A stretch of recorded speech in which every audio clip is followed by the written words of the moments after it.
Nigeria, by extension, Africa, battles a growing youthful population and with little or no meaningful engagement leaves a ticking time bomb on our hands. We are a blessed continent with great wealth, both in people and material. Our focus on ways remains driving conversations that affects us all. Topics in the news, social concerns, politics, leadership, governance, empowerment, resource management, conflict management, finance, SME sustainability, technological innovation, food security, health, education, brain drain, our well-being, citizenship, and much more. Our goal is to continuously drive these conversations, keep them burning at the table to effect a positive change, both for our nation and continent. Ways, what are you saying, has a secret ingredient that completes the conversation every single episode, and that ingredient is you. Our past conversations shaped our yesterday. To shape our tomorrow, we must keep talking. So, I want to hear you. Be a part of our live conversations Mondays through Fridays. And let's all have our say.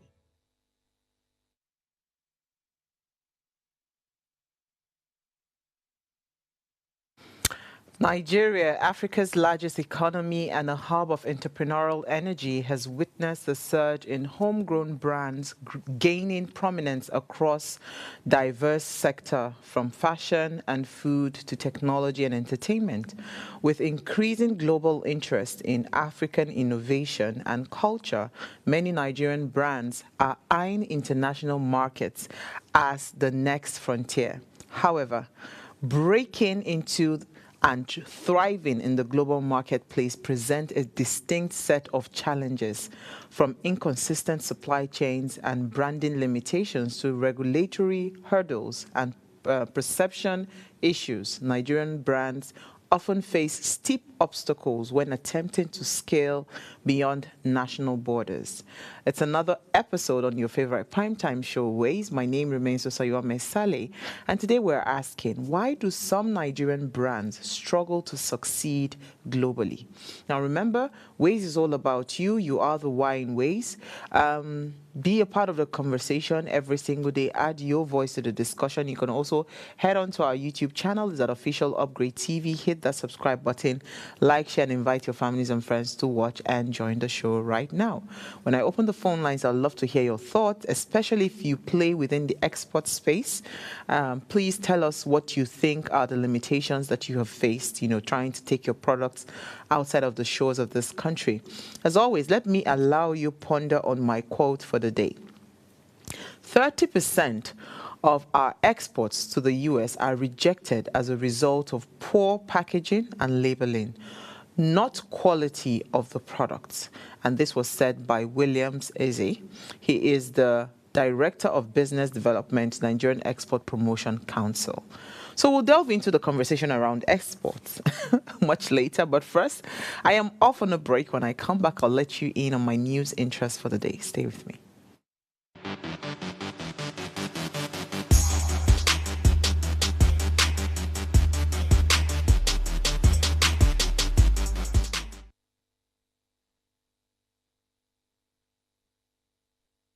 All right, the federal government has decried the low levels of intra-African trade, particularly within West Africa, where trade amongst countries remain under 10%.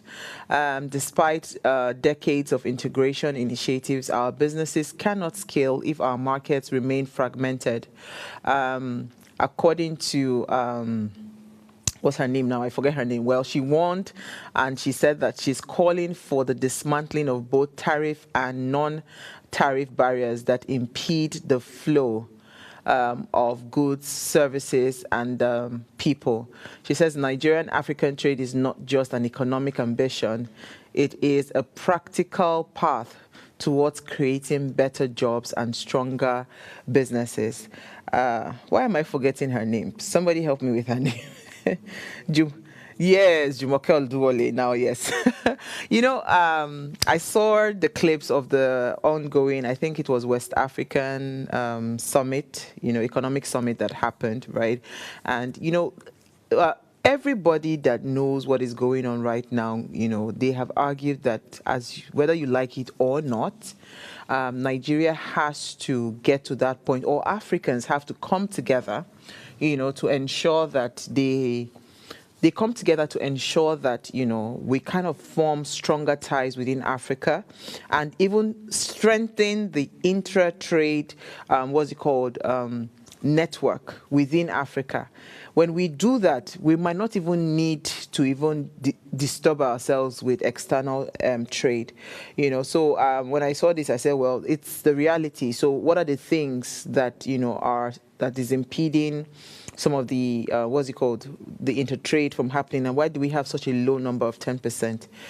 Those are the questions that I believe that, if we start to intentionally say, okay, what does this African country have that we need that we don't have, and what do we have that they need that and we start to intentionally kind of reach out to them, maybe we can actually build the continent, to become stronger, especially when it comes to trade. All right, so I'll move on to my next story. The Lagos and Oyo state governments have declared their support for Gamble Alert campaign to promote responsible gambling across practices across Nigeria, stressing that the importance of the regulatory frameworks and mental health intervention. Gambling cannot be banned outright, but it must be made safer for those at risk of addiction. The commissioner, of course, of Lagos State, that's Abayomi, he said that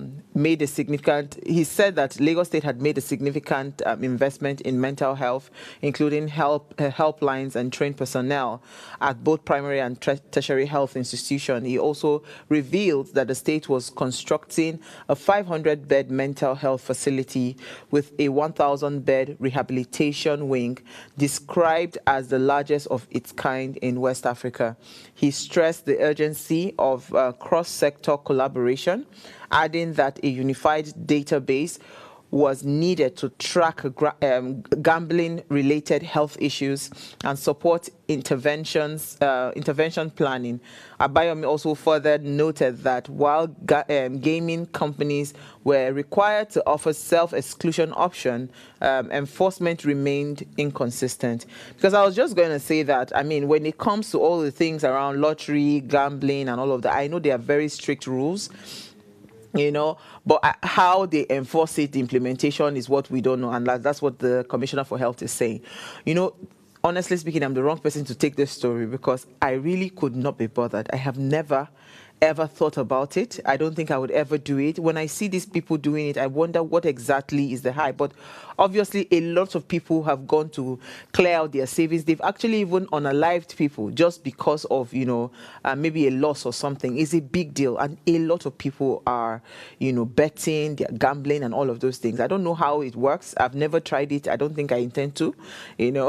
I just believe in using the works of my hand to get what I need to do instead of trying to gamble, with something that you're not sure whether it will come back or not. But hey, it's good that the government acknowledges that this is a health risk, and people are getting into rehabilitation centers because of gambling. So it's a good thing. You just need to pray that nobody around you is addicted to gambling. It's just such a stressful condition to manage, honestly. Because, sometimes you just think, can you not just use your brain? But unfortunately, they can't. You need to go to Vegas and see what is going on, then you would understand what I'm saying. All right, so I'll move on to my final story.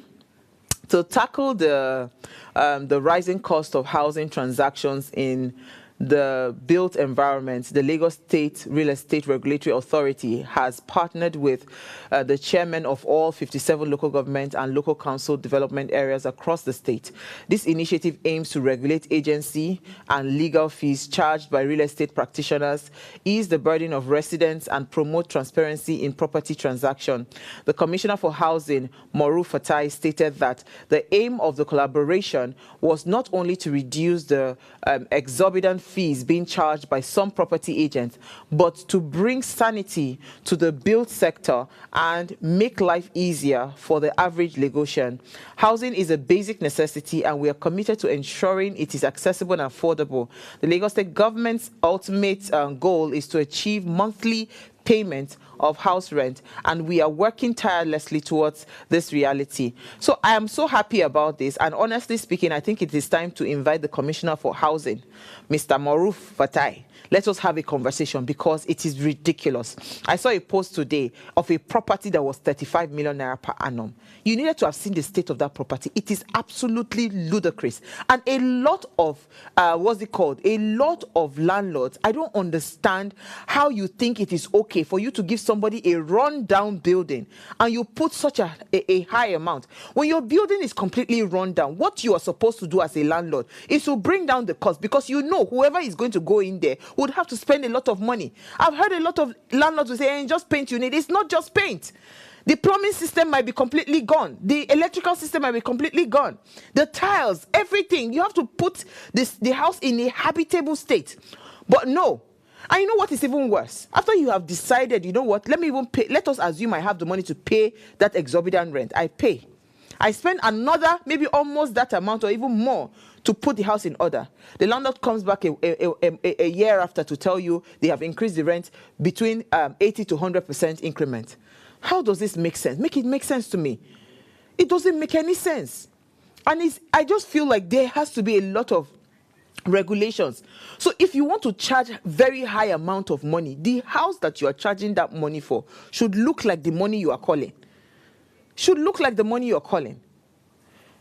You know, anything around house rent now or house matter, it is always giving me, palpitation, because I have seen all sorts of run down completely, will I call them rubbish properties. And I asked the agent, you have the audacity to tell me that this house is going for this amount? And madam, is the going rate. That's what houses are in this area. The houses that are going for that price in this area, is it in the same rundown state as yours? Some landlords, you practically would need to rebuild their entire house for them. And yet they will still come back and tell you to increase rent. In fact, something that even happened that was just ridiculous. After somebody paid a 10-year lease, signed contract, 10-year lease, landlord came back a year, 6 months later to say, no, that lease cannot hold anymore. And it's either you increase the money or I will sell the property and return your money back. After the 10-year lease, the person spent almost 3 times the amount of the lease to build the thing that he wanted to use on that property. We have to check it. So, Mr. Maruf Fatai, I will call you. I will look for your number. We need to discuss housing in Lagos. They cannot kill us. We have to stay alive and we have to thrive in Lagos. We'll see you after the break. Let's discuss exports. Stay with me.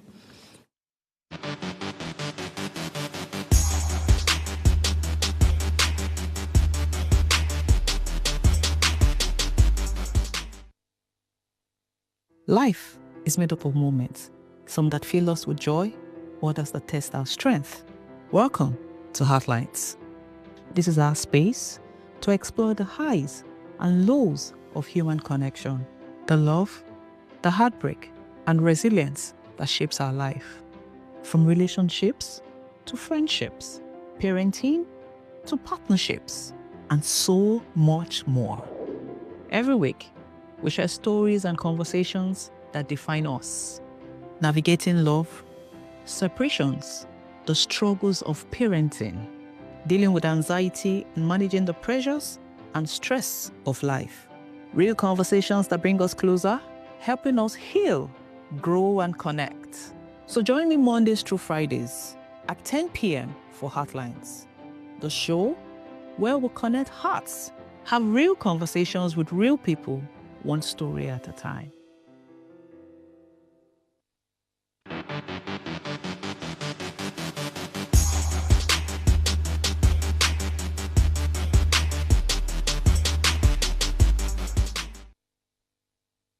Let me tell you guys, our boot is as boring as this is Rwanda. Look at how people are crowding Rwanda. They are dancing, they are showcasing their craft, and Chinese people are buying stuff that they don't even know anything about. And this is okay. There's so many Ethiopia brands that are here. Look at how Chinese people are crowding. They don't even know what they are even buying, but they just want to taste it. See, it's so annoying. I will go to Nigerian booth and show you guys. I've seen Zimbabwe, Uganda, Kenya, Ghana. Like Ghana came with their black soap. They are even see, guys. This thing, I'm very, very disappointed. We need to do more. See, I don't even know what to say again. Sir?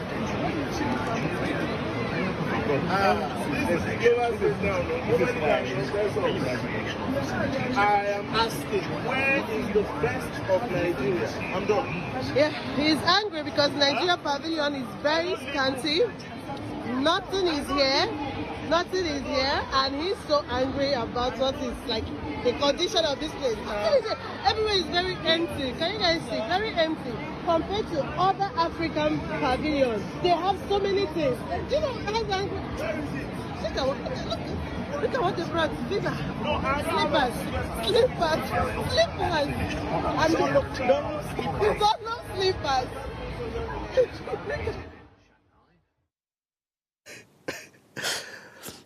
Okay, so expanding into global markets is a powerful growth strategy, but it also exposes brands to complex challenges. For many Nigerian brands, the ambition to scale beyond local borders is real, but so are the barriers as well. So joining me to shed more light or more insight is Christian Love. He's the co-founder, the Confident Black Woman Cross-Border Transactional Negotiator and Investment Attorney. I think I have the name correctly. Thank you so much, Kristen, for joining me. Are you there? Good evening. I'm here. Okay. So let me start by, did you watch this video? Hello? Okay. Can you hear me? I can hear you now. Okay. I said, did you watch this video? I heard it. I didn't watch it, but I heard it. Okay. So obviously in that video, I think it was like a trade expo, right? And different pavilions, different African countries. And this particular woman did a video and she was just, expressing her anger over what had happened, within the Nigerian pavilion. And she was saying that it was too much, what's it called? The fact that other African countries were experiencing explosive sales and all of that. And you know what was really ridiculous was the fact that how can you travel all the way and all you are putting there is Dunlop slippers and the sachet of our detergent. Is it detergent that is let me just this one, the thing just I was just laughing. And this is what you get when there's supposed to be a trade expo that is probably sponsored by the government or something. Instead of carrying actual businesses that are putting in the work, putting in the excellence and putting everything that will showcase your country, you will go and gather people that have no business, being there. But let's even just keep it aside, right? We know that export is a big deal and export can truly change the game for us in Nigeria, right? Are we truly export ready? In Nigeria, are we truly export ready?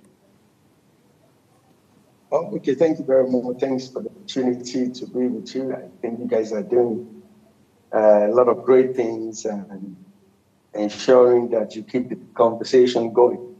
The question is not whether we're ready for exports, it's how can we get ready for everything that needs to be done as a nation. So we have to first appreciate the current environment that we have found ourselves and the effort in the past that has a lot of people, our founding fathers, and the current realities and how to shape the future. We can't, there's no Nobel laureate for complaining, and you don't win Olympics by murmuring. You have to roll your sleeve, look at what the challenges are, and strategically position yourself so that the entire world will take you serious. I mean, 40 years ago, China is nowhere to be found. Of course, US opened the WTO window for them that makes them a developing country even up till now.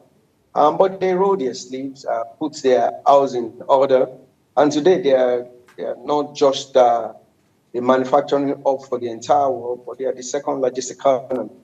So it's possible for us as a nation. We have the population, we have the brain power, we have the capacity, we have a lot of things going for us. So once we get around what is not going for us, we'll be able to do a lot of things. You know, most of the time when brands bring cargoes of products as imports to other countries, when they are going back with the cargo, is always almost loaded.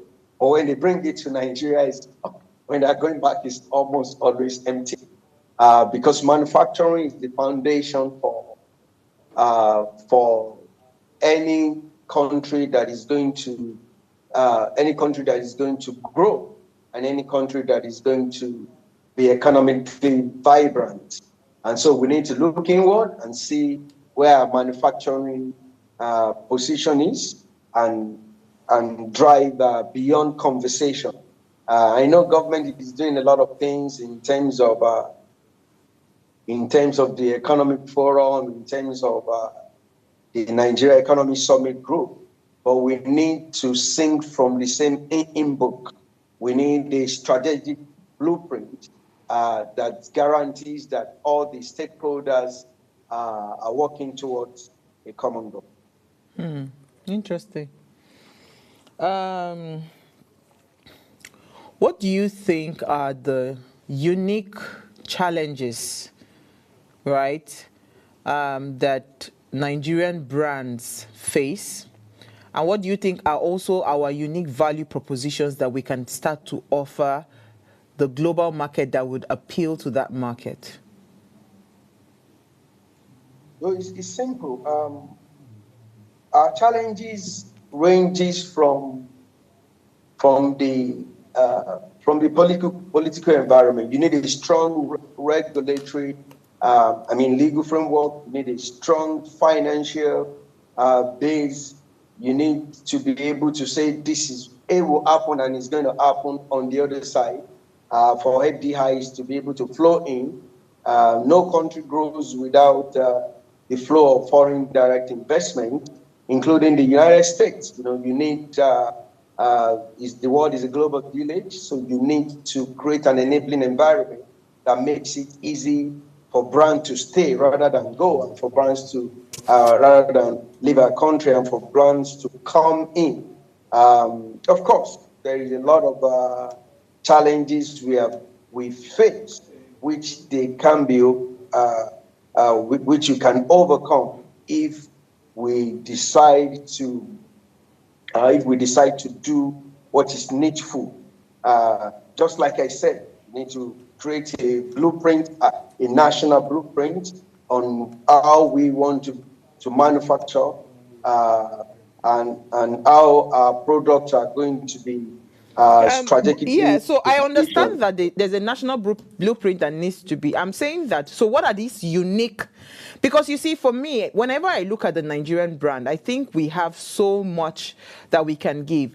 What has happened globally right now with our entertainment sector, right, especially music, we've seen how the whole world has accepted, it was such a breath of fresh air when Davido was invited to India to perform, for the royals in India, right? Like the music, the culture, the music that we have in Nigeria has become a global brand now, and it can compete globally with every other genre, or with every other music that is coming from other parts of the world. But you see, when it comes to our commodities, our goods, right? Okay, so let me explain what I think I'm trying to drive at. I saw a video, I think it was 2 days ago or yesterday, I can't remember. A Chinese man was showing us cassava. He said he visited Nigeria and he saw that, that they had this cassava flakes or the cassava meal, which is eba, and the gari, and all of that. That's, that they have all of this. He said, but you hear in China, he then went on to show a plethora of, product that they have created from cassava. They have cassava cake, they have cassava, there's something they made like moi moi in a leaf or something that, it is their unique, he called the name. They have that in cassava. They have the cassava pudding. They have the cassava, ice cream and cassava rice, right? They've been able to process cassava into so many other byproducts that is not just your regular eba, fufu, and gari that we drink.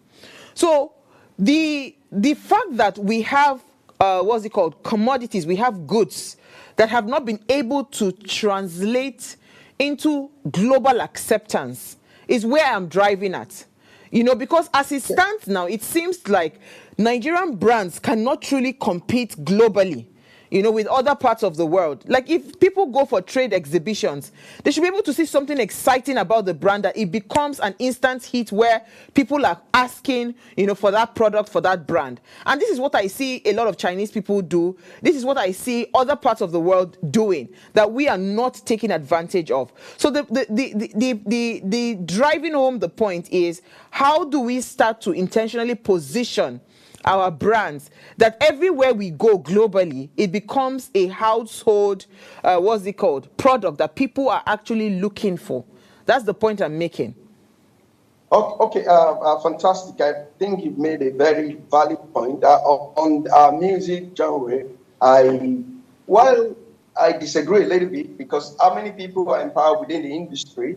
Now, I'm happy that a lot of things are happening globally for music and it's acceptable, but until we make it structured in such a way that the value chain is vast and a lot of people can participate beyond the artist, we're not going to even harvest that volume of brand insistence. That's what I call it. It's not just brand identity. There's a brand insistence with regards to Nigerian music. For other products, our commodity, people mention China, people mention Indonesia. They come to our country with single digits loan, and sometimes at 1%. So we can compete locally. So they can get our product at negligible fee, for lack of a better word, based on what they are bringing in. So which is why I spoke about the financial and regulatory framework. If you don't get ready as a nation, you can't talk about China. A local government in China, if I tell you their budget on a grid and how they are designed to function optimally. Before Trump became president, the government of China raised more than $450 billion in anticipation of his tariff before he was sworn in, so that they can cushion the effect of the tariff, and they moved a lot of things into their local government so that the local community, what China has done is they will identify what's happening in each local community and ensure that their competitive advantage, they give them the enabling environment, knowing fully well that if I'm able to produce optimally, the money that is coming in for what I'm exporting will not only pay down the loan, but it will ensure that the industry is sustainable, or not just in the short run, but on the long run. So for me, we need to, if you want to compete globally, we need to have a global playbook that we are using so that we can compare apple to apple. When I hear Indonesia came here, now they are positioning Dolphin Foods. They are the makers of noodles. Now their goal now is to feed Africa, because they came in with single-digit loan. And even, the Dangote noodles could not even compete because they have the capacity to outfight and to outcompete us. So basically, we need to look at the federal, state, and local government, and also the private sector need to have stakeholder engagement, and the stakeholder engagement needs to position. These are the challenges. This is the problem. Regardless of the government that comes in and out, we need 10 years plan that ensures that whatever the policies and whatever the implementation that needs to be carried out is transferred from one government to the other, and so that the private sector understand that this is a stable market. If that is not happening, like it has happened in China, nothing is going to, we're going to complain, we're going to murmur, we're going to say a lot of things. And to speak to the video in Rwanda, a lot of plannings goes into a lot of all this trade fair. It's not just that some events that are going to happen next year, you need to start planning from now. And you know that in Africa, there's AFTA. I don't know whether you know the AFTA regulation that opens up the entire space so that there is free and fair trade all across Africa.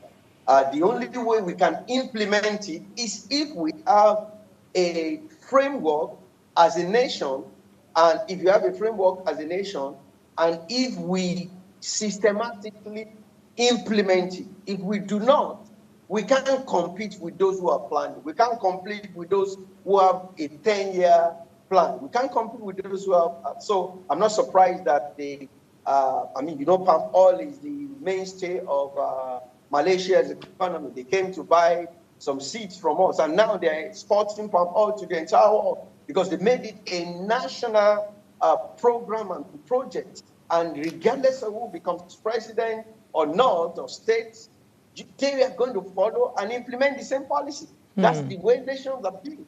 That's the way you compete. I absolutely agree with you on the fact that, when it comes to things like this on this scale, the government must truly step in, because again, you can't outcompete someone that is running on a very low, financial cost. You get, if I am getting a loan at maybe 1% and you are getting a loan on 30-something%, there's no how you can compete with me. It's impossible. But this, I just wanted to correct something. This particular video was actually in China, because it was It was a China Africa Economic and Trade Expo, and the Nigeria Export Promotion Council, what this lady was trying to drive at was the fact that instead of you to bring products, you finish products in Nigeria, you were bringing products like cashew, gari, groundnuts. That, as far as she was concerned, they were great businesses. Even if it was our fashion, even if it was like literally all the cultural things that a lot of people are making, great amazing products that different people are making, even if it's our skincare products that are originally Nigerian products. Those are the kinds of things that we should have seen displayed, that the federal government would have taken all the way to China. So for me, I feel like things like this, in all fairness, this is where you shouldn't be bureaucratic about things.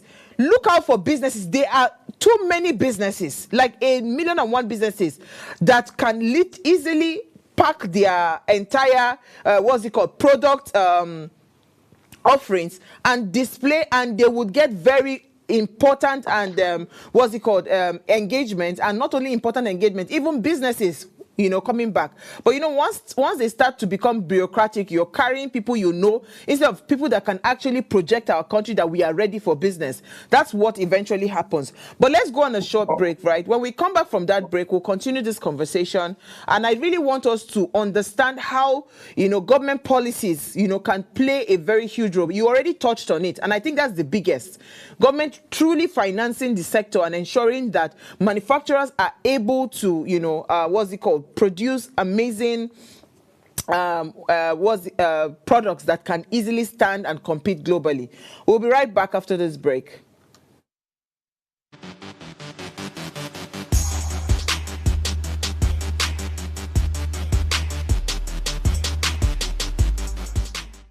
Tell us you're a Nigerian without saying a word.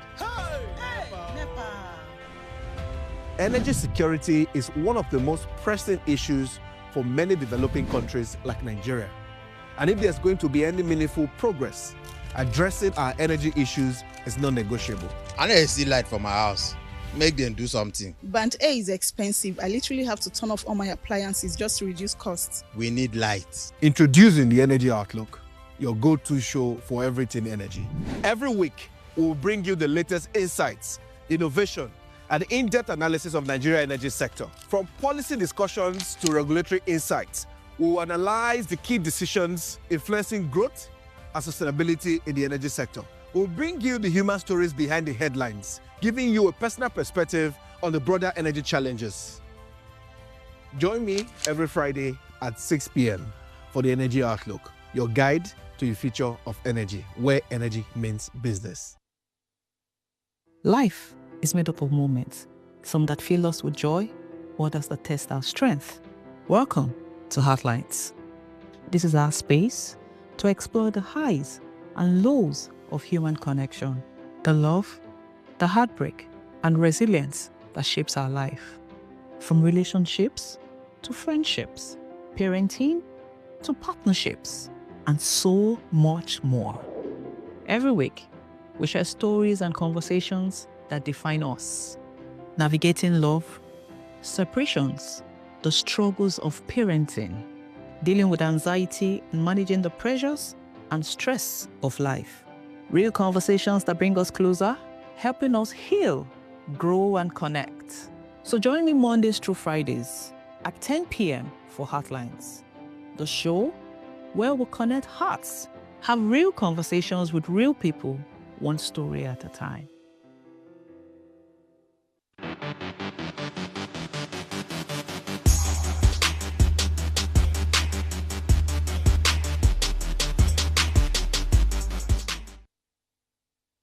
All right, thanks for staying tuned. If you just tuned in, we're discussing exports reality, and we're asking, why do some Nigerian brands struggle to succeed globally?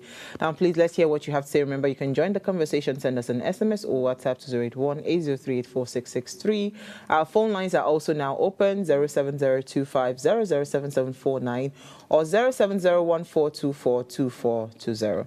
Let's hear what you have to say. Kristen, I was just going to say that one industry that is doing well is fashion, right? Yes. The fashion industry, yes. I mean, you see, apart from music, fashion is doing amazingly well. But I loved what you said because, and true to what you've said, a lot of these brands that are doing well, these industries that are doing well is still individualistic. It's not like a collective win for us.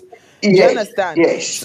So I want you to expatiate on that a little bit, because how do we start to make it like a collective win? So it is just, okay, one brand is doing so well. Maybe that entire value chain, what would that kind of structure look like so that we understand how to now probably scale it better? Okay, it's just like the way every industry that has to go. For example, Toyota makes, Toyota car? Yes. Now, Toyota car is only made by... Toyota car only makes Toyota engine. They don't make any other thing other than the engine. It's another industry. It's another company that makes the lights. It's another company that makes all the other parts of Toyota car. And why is it sustainable? It's because the government of South Korea ensures that we're going to order maybe 500 Toyota cars, 1,000 Toyota cars, so in order to start off that industry, you have orders, because without orders, you will not be able to break even on time. So what I'm trying to say, using Toyota car as an example, and if I'm going to go into fashion, because I've worked with a lot of fashion industry players that are doing well, from rough and tumble to, I can mention quite a few. There are a lot of resilience for them to stay in the game and to be successful in the business. While 41% of Nigerians are really entrepreneurs, are Nigerians youth. 81% of Nigerians believe that entrepreneurs is the way to go. Entrepreneurship is the way to go. But in order to make it scale, the way product scale is, you need, number one, you need a product. And what's a product? A product is whatever gives joy or reduces pain. You need a company. What's a company? A company is an aggregate of skills and talent that takes a product to the market. What's a market? A market is it is a group of people that reference each other in making buying decisions. And what's technology? Technology is what scale a product to make it a systemic product, and that can grow at scale, and a lot of people can buy it. You know what's happening to our food industry currently. I mean, to the likes of Glovo. They are making it easy for you to access food by just ensuring you can sit down, and they can't cook, but they are playing part of the value chain that delivers the product. So logistics has come in, a lot of things have come. Now, that's how you know the Nigerians are, in spite of all the challenges, creative in solving their problem. But what I'm trying to say is the Nigerian Economic Summit, the Nigerian government, the Minister of Finance, and all the different economic engines, they need to speak from the same input, for lack of a better word. So, and they need to plan for more than 1 year. They need to plan for 10 years. And they need to insist. We need to collectively do that. Now, if you go to countries that makes a lot of this product, one village can be making clothes, one entire village. I don't know where you came from. I came from the village. One village is dedicated to making one product, and you will see generation from that passed it on, like the arrow in Abeokuta. But people are now incentivized to ensure that those products are not just going to be done locally, but they can be scaled by creating an enabling environment that makes it easy for it to now become standardized in such a way that this trade fair that took place in China, when I heard that woman complain about China, we go to China to bring almost all our products, including some of our Ankara products. They are made in China because they can make it cheaper, they can make it faster, they can make it better, and they can deliver it faster to us than we will be able to do it for ourselves. So what is happening in the fashion industry is 5% of what is possible if a proper structure and system is in place. So we need to get it right as a people. We have to understand that Olympic is not just for participation. We have to understand that we're never going to win the World Cup. It takes 16 years to make an Olympic champion, for example. So meaning you need to have an Olympic village. Meaning it's a plan. It doesn't happen suddenly. I swear to God, will not make it happen. You can go from mountains to valleys. It's not going to happen. We will not win the World Cup if we don't plan. And planning requires people thinking and putting on their thinking cap, not just blaming government, because the people deserve the government they have, and the government deserves the people they lead, and the people must demand that the government they have prioritize what is going to guarantee predictable progress, and its systems and structures that determines progress. It is not an individual. If you put a saint in a sewage tank, it's going to stink. But if we all decide that we must clean this sewage tank and get involved in the process of governance, and when it's not election season, get involved in your local government. Go to your local government chairman. Go ask questions and go say, okay, I'm a taxpayer. I'm in this local government. This is what I do. I want to know my supervisory councillor. this is how we can use this product to promote what this local government is doing. So all of us must also contribute our quota in engaging with elected and elect. Some of them are open. I have to be honest with you. We can't blame, we can't just say, no, government is bad. No, some of them really want, but they don't know how. So which is why I'm saying that as local government, as state government, as stakeholders, if you're in the fashion industry, know your local government. I get engage. I get you. And talk to them first and let them. So that's how we're going to make progress. So a friend of mine actually spoke to me, and she was saying that she went to the New York Fashion Institute, right? And you know, it was such an amazing thing what she saw there, because in a production of a cloth, for instance, this dress I'm wearing, it is somebody that is going to produce this bow. Somebody will produce this print for this thing. The net, like different elements of this dress is produced by different companies. Then they piece it together, and the person that pieces it together. So I understand what you're saying about everybody coming together, because it's that entire value chain.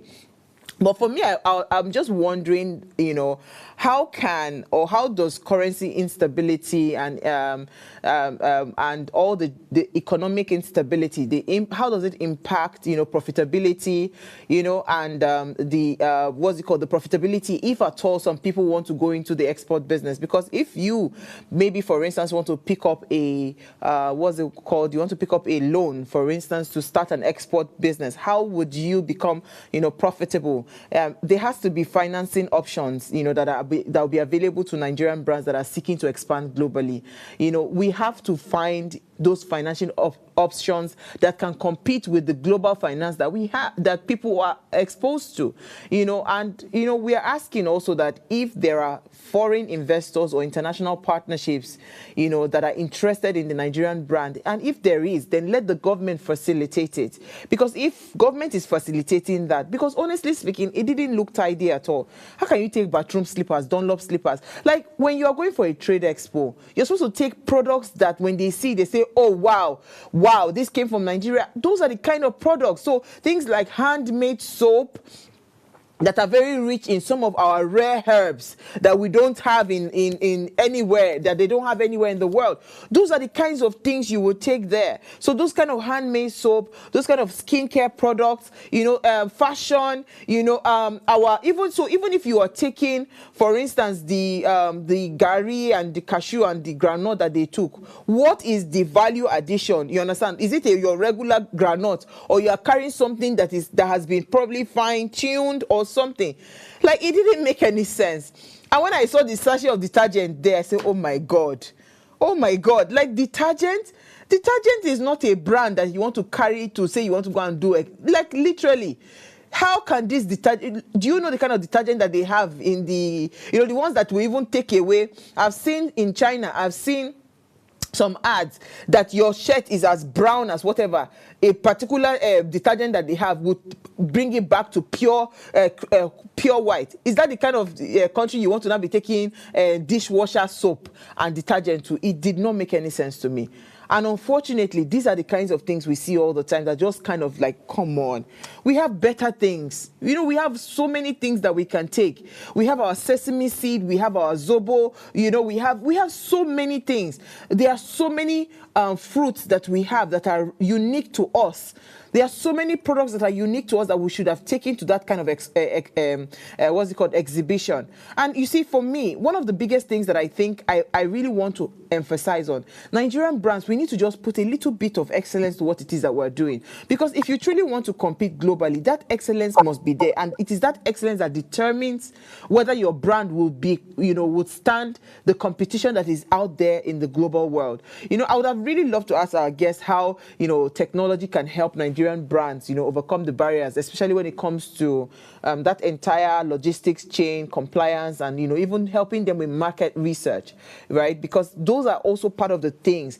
Some of these companies, they have a robust research team that helps them understand, and once they take the product out, you know, it is almost like instant, right? So, I mean, those are the things that we should really be intentional about. I saw an AI-generated video, and the boy actually he put himself in front of Shark Tank, and he was trying to sell a packaged gari, ekpa, and sugar and milk, like in a package. He called it, I can't remember the name he called it, but it was so beautiful to watch. But the boy now said, no, this was AI generated. But imagine if this was a real business, because he said his Nigerian classmate, that was in the same hostel, he was a Chinese man.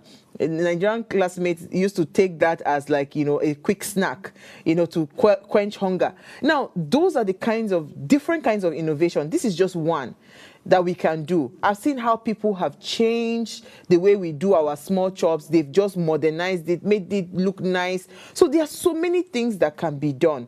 But we need to first of all identify what are the unique things that are unique to Nigeria that other parts of the world don't have. Those are the things that we should now find a way to package them and sell them globally. But before you sell them globally, they have to also be in a particular standard that anywhere in the world it is accepted, right? How noodles came and stuck with us and became a culture here, I still don't get it. I remember the very first time I tasted noodles, I was almost going to throw up because I didn't understand the taste. It was strange to me. But today, noodles has become, it's almost like if you don't take noodles in like maybe 3 times in a week, it's almost like something is missing from your diet. Do you understand? That's what a lot of people are like, falling back to. So can we have those kind of maybe noodles made from cassava, maybe healthier options of noodles or something? Can we have our yam packaged in a very nice way? Can we, the Benue yam that, everybody talks about the sweetness of the yam. Can we have our sweet potatoes? Can we have our, Irish potatoes? Can we just do something that now becomes a unique identity? Oh, this is from Nigeria, and everywhere in the world that they have placed it on the shelves, it is sold out. So, I mean, that is what we're looking at. Then beyond that, the government must think big and think scaling. So instead of having manufacturers work in silos, let's have manufacturers that can come together, under the umbrella of the government to say, okay, maybe a government facility or something to say, okay, this is the value chain. I've seen people now intentionally manufacturing fabrics in Nigeria. I saw a video of a woman that brought in all the entire machines, from China, and they are printing out amazing fabrics. So people are actually doing something. People are thinking, people are doing something. But now it is just how do we take those products and also the way they have sold their own products to us over the years. How can we sell it also over the years across the world? And so that we too can be, very rich in our export business. And we start to earn very good forex in that process. These are the thinking that we need to really intentionally, think about. So I'll wrap up the conversation. Okay, I hear our guest is back. Yes. Oh. You've done an amazing work. I've been listening to you since you've wrapped it up in an incredible manner. That is so good. Bringing in government, manufacturing is coming together, and core competence identified. So that if someone is doing a part of a dress, he can do like 1,000 or 10,000 of that part, rather than trying to. And so selling 10,000 of the part is more important than doing 10 dresses. Absolutely. So that's what needs to happen. So I think you've wrapped it up. All of us must have a seat at the table. We must, as a fashion, and I also see that most people in the industry, rather than collaborate, they are competing. They are already, so there must be creative collaboration. But it didn't scale. Why? Because it was not industrialized. There was no deep-seated research in how do we make this scale. So that's what we need to do. We need everybody to have a seat at the table. When a government becomes governor, when a government is elected, or a president is a president, or that's not when the work starts. The work should start before then.